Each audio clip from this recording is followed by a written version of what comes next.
This is to all those who've been listening to old-time radio that I've been podcasting for 12 years. It's time for you to purchase the old-time radio collection now at the lowest prices ever. 500 gigabyte external hard drive chock full of radio shows that we all love. And don't forget the bonuses. Here's my offer. I need everyone who hears my voice to go to oldtimeradiodvd.com to place your order today. With every order, I will include a comprehensive show guide with episode descriptions. Over 1,982 pages. This is truly once-in-a-lifetime deal. Place your order today at oldtimeradiodvd.com. You will be glad you did.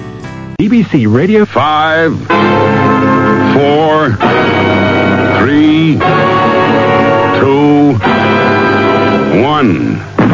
International Rescue are back on Radio 5. Thunderbirds are go.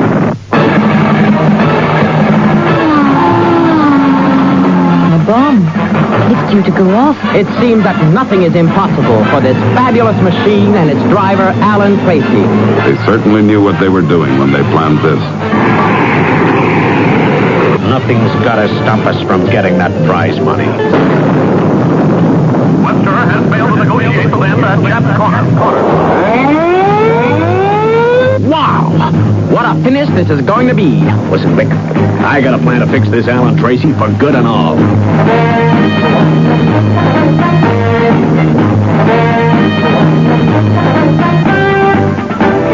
Tonight's episode, Move and You're Dead, introduced by Thunderbird's mastermind, Jerry Anderson.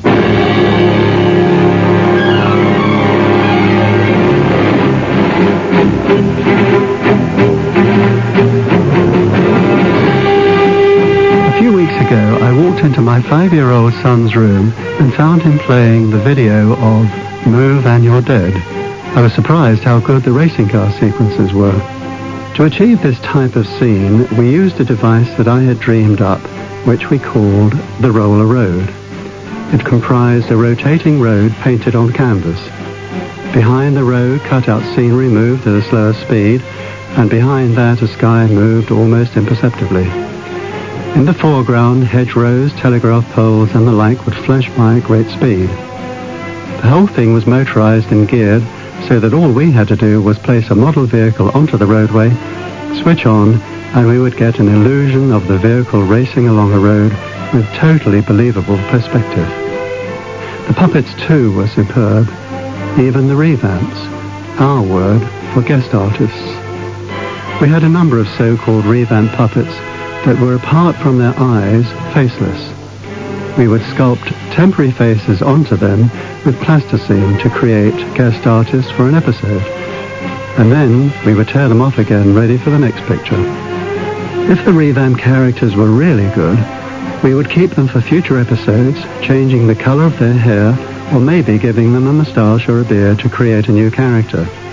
We ended up by having our own puppet casting directory, complete with photographs, just like the professional casting directory Spotlight used for real actors and actresses. Today's story is really worth listening to, so stay where you are and remember, move and you're dead.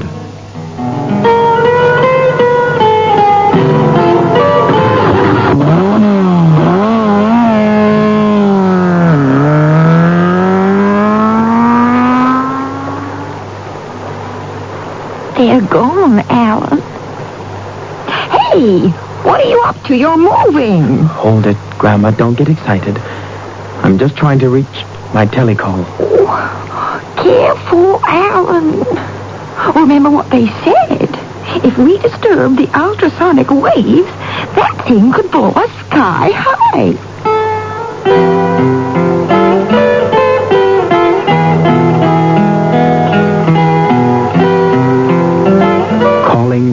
International Rescue. Calling International Rescue.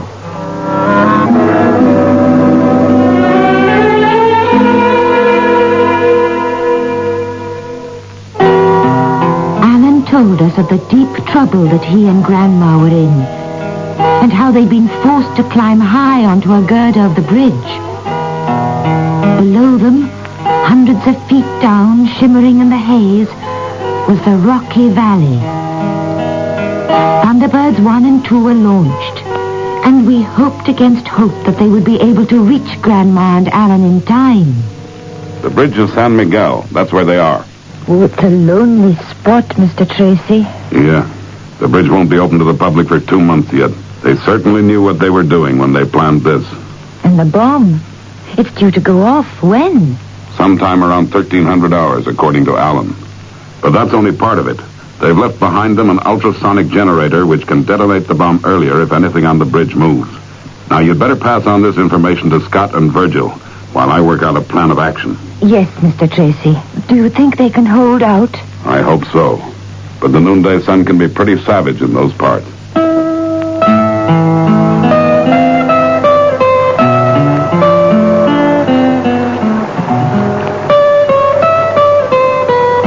They must be well on their way by now, Grandma. Trouble is, Alan, I don't think I can take much more of this heat. Now, Grandma, you've got to hold on. Yes. Got to. Hold on.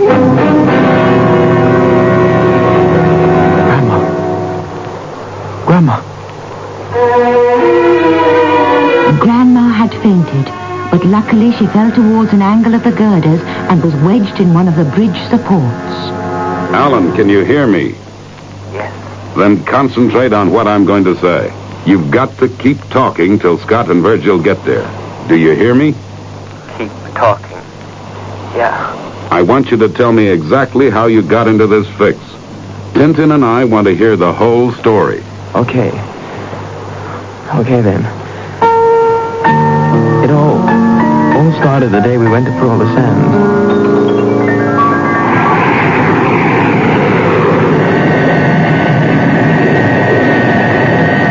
Everything was going the way we planned.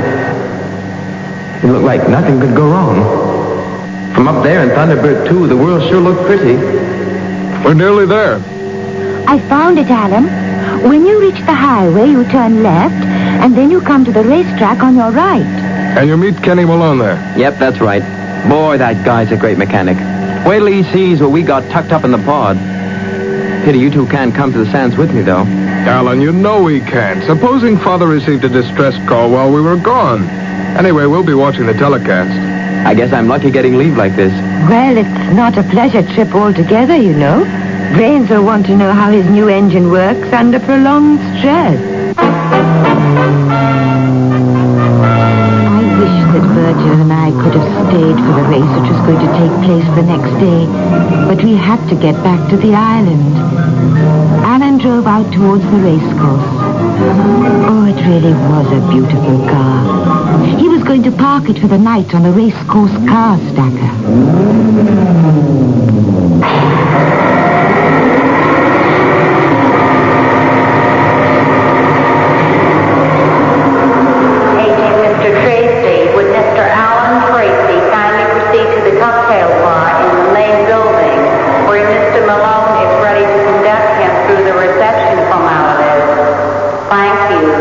You're welcome.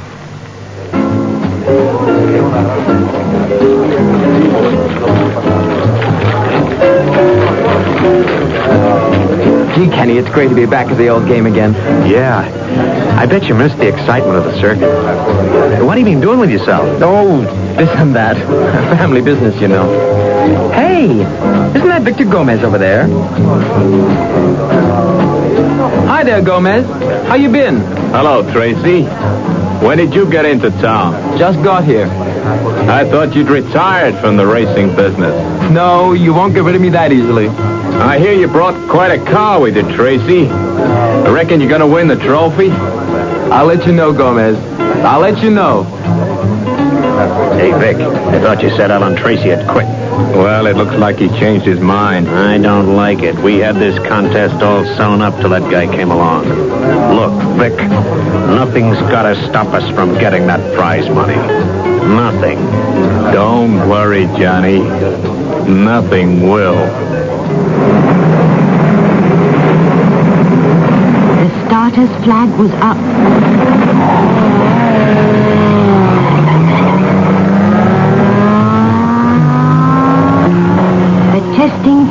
Humphrey's car and Alan's return to the racing world had arrived.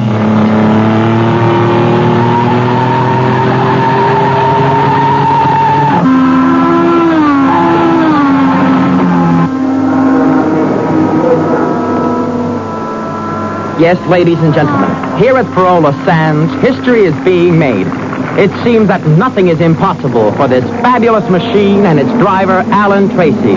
But the genius who invented it, ladies and gentlemen, still prefers to remain anonymous.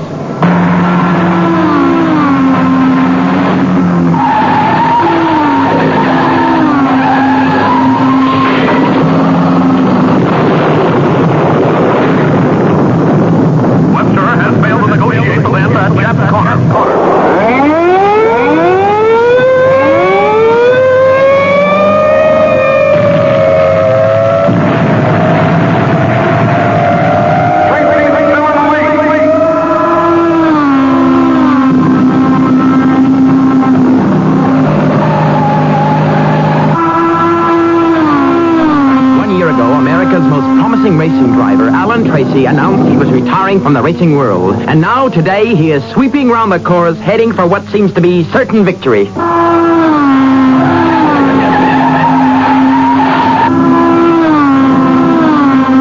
Wow! What a finish this is going to be. Tracy and Gomez are now neck and neck as they battle their way to the finish. And here they come, ladies and gentlemen. Here they come. Ladies and gentlemen, I am happy to announce the result of the Parola Sands race. The winner in today's exciting competition was Alan Tracy, who gained a lead over the former champion Victor Gomez in the last lap here at Parola Sands. We should have fixed his engine like I said, Johnny. Boy, I'd like to lay my hands on the designs for that car. Yeah, then we'd really be in the big time. Listen, Vic, we've had this guy on our backs long enough. I got a plan to fix this Alan Tracy for good and all. Yeah. Some victory. Alan, you're doing great. Now carry on with your story. What did you do next? Alan, answer me. Alan?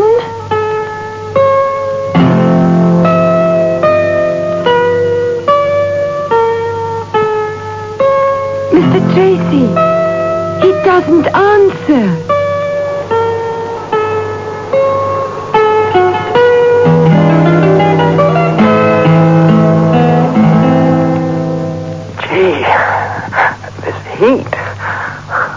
Alan, what did you do next?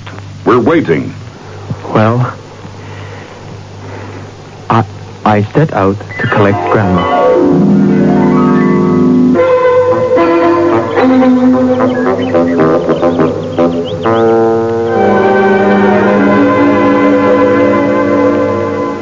Are you sure you won't have some more apple pie? No thanks, Grandma.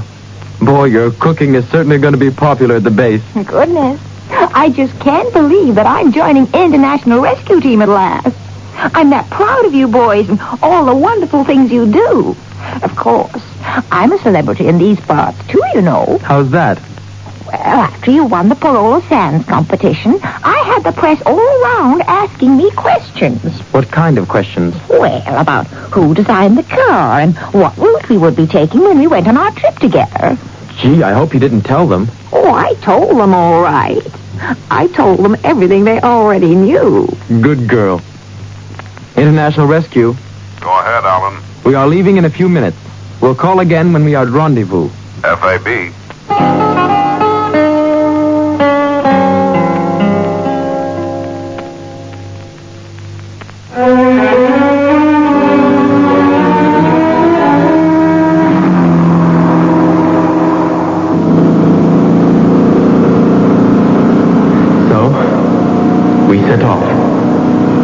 Anyone in sight. Yet all the time I felt 1,000 eyes peering at us from behind every rock. It sure is lonesome, Alan. Yeah, but it means we can travel faster. Alan and Grandma sped on. They did not know that the road signs had been tampered with.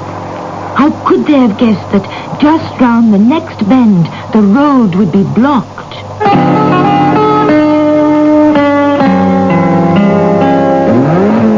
Gomez. Okay, Tracy. You're gonna drive this car around the corner and onto the center of the bridge. Now get going.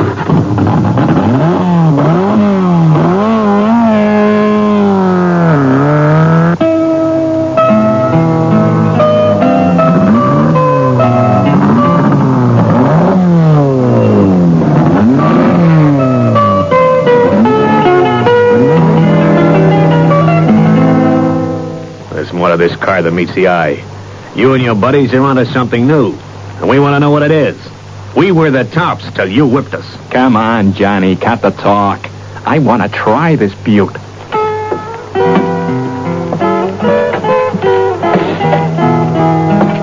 Now put that generator down in front of you, Tracy, and don't try anything. What is that, Alan? Never mind. Sit down over there against the support. You better explain to the old lady, Tracy, else she might cause a whole heap of trouble. Is it a bomb? Sort of. Yeah, sorta. We fixed the real bomb right under this roadway here. It's gonna go off in a couple of hours. But that other box is just an extra present. We're gonna keep you covered till we've left the bridge. And then you've only got to make just one move and disturb the ultrasonic waves from that generator and pow! So long.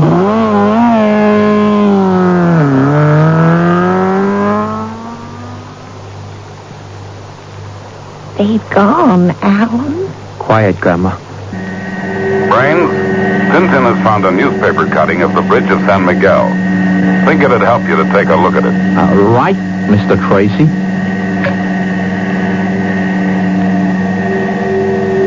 Okay, thanks. At least now we know what sort of terrain we'll be working on. We obviously can't go too near the bridge. We don't know how localized that generator's power is.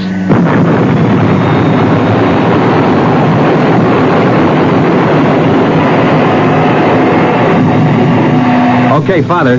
I've landed at the rescue zone. Good. Tell Virgil to land on slope P701. I'm going to contact Ellen. Alan, listen to what I have to say. How localized are the ultrasonic waves from the generator? No. Keep away. Mustn't come near.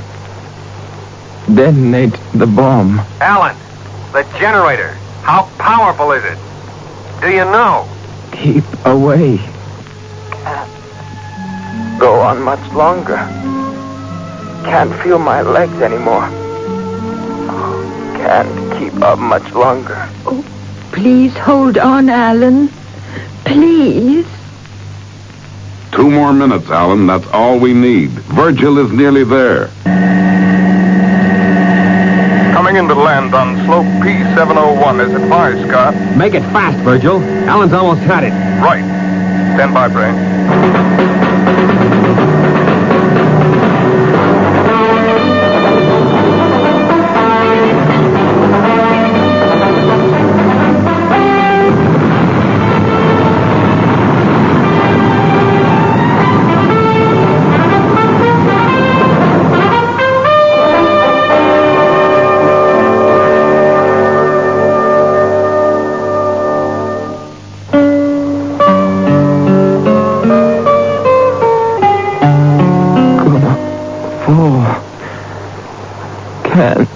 Take any more. 1 minute more. Brains is gonna neutralize the generator. They don't have time to look for the bomb itself. Just hold on, Alan. You're gonna be okay. Brains moved the parabolic reflector half-track machine from the open pod and took careful aim at the generator. Neutralizing. Now.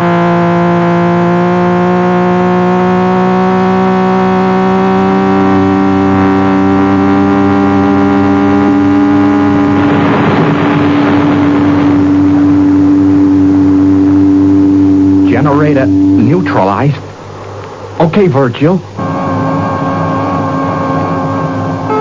It was nearly 1300 hours. There was very little time, almost no time at all. Alan and Grandma had to be rescued from the high girder. Virgil drove his transporter alongside the girder and set the vertical thrust air jets at full blast.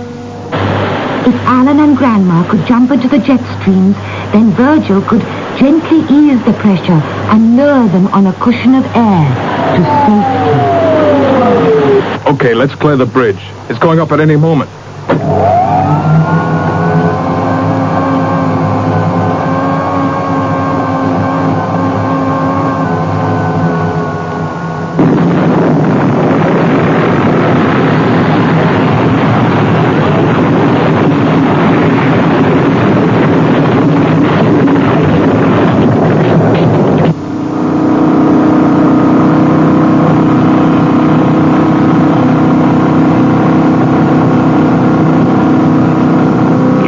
road, you jerk. Okay. I can't get used to this geared steering. Hey, what was that?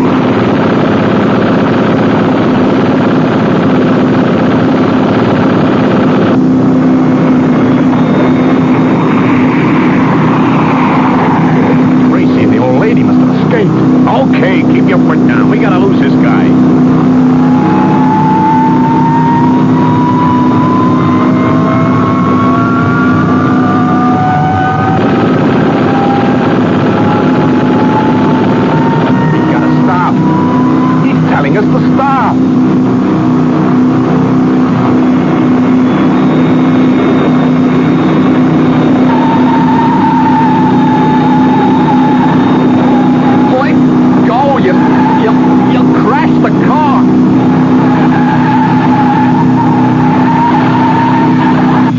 Crazy. They're going to crash.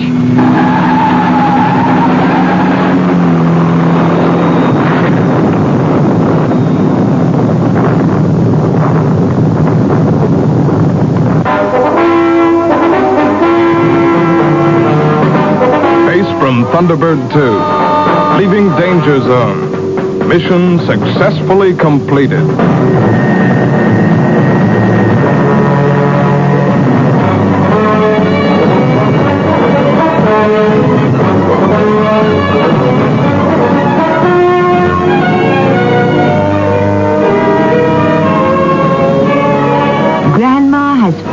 Recovered from the heat and exhaustion, and Alan is his old self again. It was a great pity that Brain's wonderful invention should have been smashed to pieces.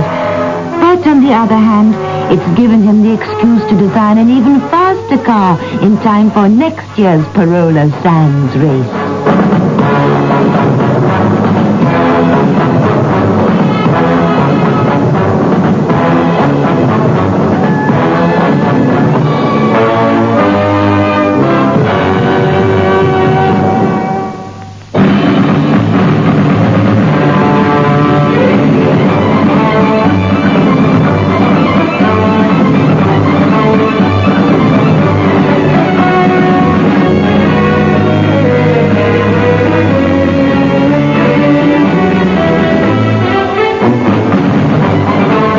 Listening to Move and You're Dead.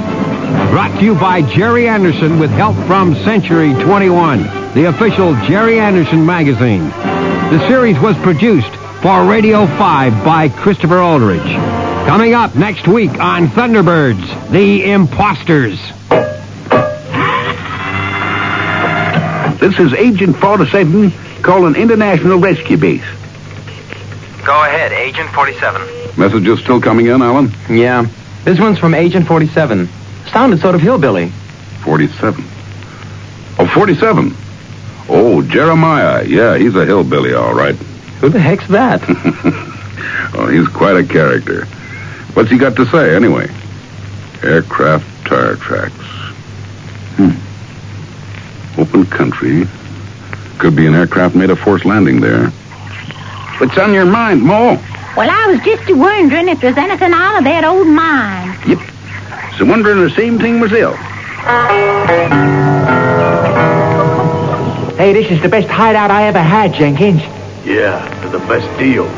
We make a fortune. And International Rescue take the rap. Yeah, kind of tough on those guys, though. Yeah, I'm eating my heart out. That's next Monday, ETA 8:05 on Radio 5. FAB